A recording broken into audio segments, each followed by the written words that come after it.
Seberapa realistis sebenarnya harapan satu putaran untuk Pilpres 2024 kemudian yang gencar sekali disuarakan juga oleh pasangan Prabowo dan secara spesifik oleh Gibran? Ya, saya melihatnya itu adalah narasi harapan. Jadi narasi harapan itu dengan satu tujuan atau motivasi untuk memberi efek kepada publik, agar publik kemudian seolah-olah meyakini bahwa itu akan terjadi satu putaran. Jadi itu dalam kampanye politik ya itu biasa sebetulnya. Tapi coba kita misalnya melihat secara lebih mendalam, secara lebih rasional, apakah memungkinkan itu menjadi satu putaran. Saya melihat dari kekuatan-kekuatan yang ada, dari misalnya kubunya PDIP, kemudian kubunya Nasdem, saya melihatnya ini justru akan terjadi dua putaran. Argumennya berbeda antara ketika Jokowi pertama kali mencalonkan diri menjadi calon presiden tahun 2014 dengan ketika Gibran pertama kali saat ini menjadi calon wakil presiden. Efek elektoralnya berbeda.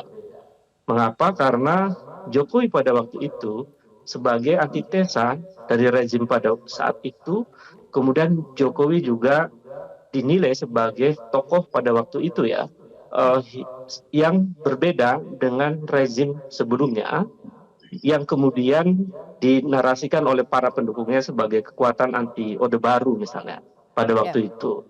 Nah faktanya Gibran sekarang itu naik dengan membawa noktah hitam konstitusi. Itu tidak bisa dibantah karena itu adalah putusan dari MK bahwa terjadi pelanggaran berat. Nah noktah hitam itu yang kemudian secara elektoral memberi pengaruh negatif terhadap masuknya Gibran di arena politik. Karena dia lolos menjadi calon wakil presiden karena ada putusan MK yang putusan itu aktornya, ketuanya dinilai melakukan pelanggaran berat. Itu tidak sama, Jokowi tidak mengalami itu. Jadi ada beban yang tadi saya sebut sebagai noktah hitam, itu yang kemudian akan mempengaruhi proses erosi elektoral yang terjadi pada bulan-bulan ke depan.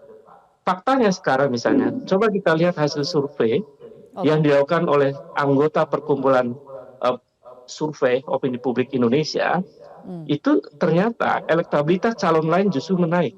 Naikannya lebih tinggi. Kalau Gibran sekitar 2%, tapi kalau kemudian pasangan yang lain, Anies Baswedan, kemudian Ganjar Pranowo, itu naiknya lebih dari 5% sampai 10%. Itu terjadi di beberapa daerah. Jadi kita bisa melihat survei versi yang lain yang sama-sama menjadi anggota perkumpulan opini publik survei Indonesia itu. Nah ini juga fakta empirik yang tidak bisa dilihat sebelah mata.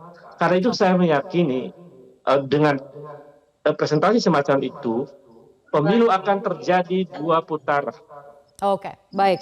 Saya ingin ke Bang Saleh kalau begitu untuk mengomentari. Artinya lagi-lagi tadi sempat disebut-sebut ada noktah hitam yang menjadi beban Gibran, putusan MK. Kalau kita bicara mengenai basis survei saja begitu, belum ada satupun gitu pasangan capres-cawapres yang saat ini melebihi 50% yang dibutuhkan untuk memenangkan Pilpres. Jadi terutama soal faktor MK ini kan sering disebut-sebut. Jadi bukan sesuatu yang sebenarnya bukan sesuatu yang bisa dibilang tidak akan membebani Gibran gitu ke depannya. Ada kemungkinan erosi pada suara yang bisa diraih begitu oleh Prabowo dan Gibran karena faktor MK ini. Tanggapan Anda? Ya, pertama soal Mahkamah Konstitusi dan MK ini sebetulnya menurut kami sudah selesai di TKN. Jadi kalau misalnya ada lagi pihak-pihak yang mencoba lagi misalnya bawa ini keluar dan terus mengkaji-kaji lagi, berarti muatannya itu sebetulnya bukan lagi muatan mencari solusi terkait dengan apa yang terjadi MK. Jadi putusan MK 90 itu sebetulnya bagi kami sudah selesai. Nah, tapi kalau masih ada orang yang mencoba misalnya seperti ini barusan tadi misalnya Pak Ubaidillah, ya itu berarti Halo, silakan. Silakan Bang Saleh. Ya, suara saya jelas Bang Saleh. Bang Saleh. Target-target ya. Ada target-target lain yang mungkin ingin diperoleh ya. Nah, kemudian target lain maksudnya apa? Tapi mari kita bicara soal basis. Kalau kita bicara soal efek elektoral, tadi Anda di awal menyebutkan ada program, ada partai pendukung. Tapi Gibrannya sendiri menurut Anda insentif elektoralnya apa? Ya menurut saya nih kan orang akan melihat bahwa Gibran ini adalah sosok calon pemimpin muda yang betul-betul ini diminati, karena kita lihat bahwa calon pemilih kita untuk pemilih akan datang itu hampir lebih daripada 56% itu adalah anak-anak muda. Jadi ini juga saya kira bisa membawa sesuatu yang menjanjikan bagi masyarakat. Kemudian yang kedua, kalau kita lihat, ini kan sebetulnya apa yang disampaikan dalam bentuk program-program yang tadi saya katakan. Ya, Anda kembali lagi menyatakan program gitu, tapi kalau kita bicara soal personnya, figurnya, selain faktor muda, apalagi yang membuat Gibran itu memberi insentif elektoral ke depannya? Ya, saya kira, apakah faktor ayahnya misalnya Pak Jokowi yang saat ini adalah presiden? Selama menjadi wali kota, banyak juga program-program yang sudah berhasil dilahirkan dan diwujudkan, dan sampai sejauh ini Gibran ini saya kira belum ada sesuatu yang sangat katakanlah kontroversial atau katakan aneh gitu di dalam memimpin kota Solo. Jadi sekarang saya kira itu sudah menjadi modal yang cukup besar untuk dinilai oleh masyarakat. Oke. Dan sekali lagi terbukti dari survei-survei. Tadi kalau disebut survei-survei itu di tempat kita, di kita itu hanya ada satu survei yang mengatakan bahwa elektabilitasnya Prabowo Gibran itu lebih rendah. Survei yang lainnya itu di tempat kita mengatakan malah justru Prabowo Gibran selalu di atas. Dan silakan, ini Mas sedang Ubedillah, digenjot supaya surveinya itu makin besar lagi. Sudah cukupkah kinerja yang diperlihatkan oleh Gibran pada saat menjadi wali kota Solo untuk memberikan berkah elektoral bagi pasangan ini? Atau mungkin ada latar belakang ayahnya yang saat ini yang sedang menjabat sebagai presiden yang mungkin lebih menarik perhatian? Ya, saya kira Jokowi sudah mengatakan bahwa beliau akan menjaga netralitas untuk pelaksanaan pemilu.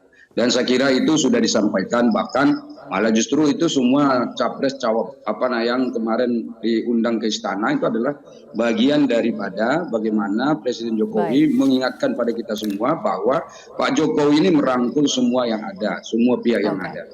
Dan saya kira di dalam kontestasi ini nanti, saya kira ini seluruh rakyat Indonesia bisa menjaga, mengawasi sehingga nanti akan jadi pemilu yang jujur, adil, transparan, bermartabat, tanpa gaduh, tidak saling menjelekkan, dan tentu targetnya adalah bagaimana ke depan kita ini bisa membangun Indonesia ke depan gitu. Jadi soal keyakinan adanya satu putaran ini justru semakin kuat gitu. Apalagi selalu masih mempersoalkan MK terus. Ya masyarakat nggak butuh ini. Saya laporkan. Mohon maaf, tapi saya harus potong karena durasinya sangat terbatas. Mudah-mudahan bisa kita lanjutkan di lain kesempatan. Sekali lagi mohon maaf Bapak-Bapak, saya harus potong, durasinya sudah habis. Terima kasih sekali lagi telah bergabung bersama kami di Prime Time News. Selamat malam. Jelajahi cara baru mendapatkan informasi. Download Metro TV Extend sekarang.